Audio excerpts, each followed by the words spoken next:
We continue to feel the impact of inflation. From the price at the pump to the grocery store, many of us are looking for relief. The Federal Reserve acted aggressively this week to try to get inflation under control.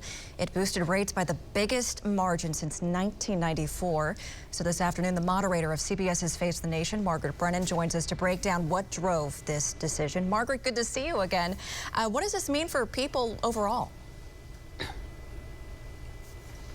Well, this is a 0.75 percentage point hike. Interest rates are going from these zero levels up. And this was a pretty dramatic move. And the Federal Reserve, a group of the most powerful bankers in the world, did this to try to cool off inflation. They're making it more expensive to borrow money, essentially. And in doing so, hoping that they can balance things out. Right now, you have prices at inflation at this 40-year high, and the rate of growth here is outpacing your wages. So for Americans, this can be painful. It's bad economics, it's bad politics.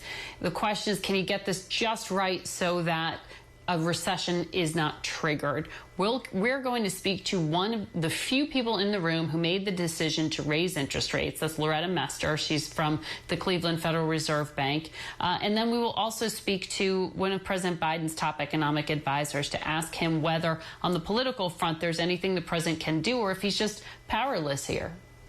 Switching gears, if I may, to the pandemic. The FDA authorized COVID-19 vaccines for kids as young as 6 months old. However, the CDC must still sign off before kids under the age of 5 can start getting the vaccine. We mentioned that earlier this hour. Margaret, what is the likelihood that this could happen within the next few days? Well, the White House is saying the 21st is the earliest date that vaccines could be available to those 18 to 20 million Americans under the age of 5. I know here in D.C., my pediatrician doesn't have information yet on when vaccine doses will actually be in the office. But this is that federal government working with the state governments. And there's going to be some wiggle room here.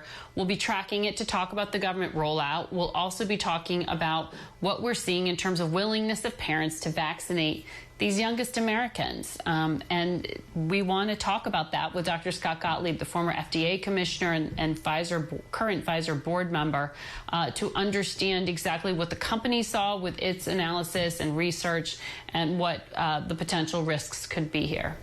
All right, Margaret, thanks again for your time this afternoon. As always, you can catch CBS's Face the Nation every Sunday morning at 9:30 right here on Channel 6.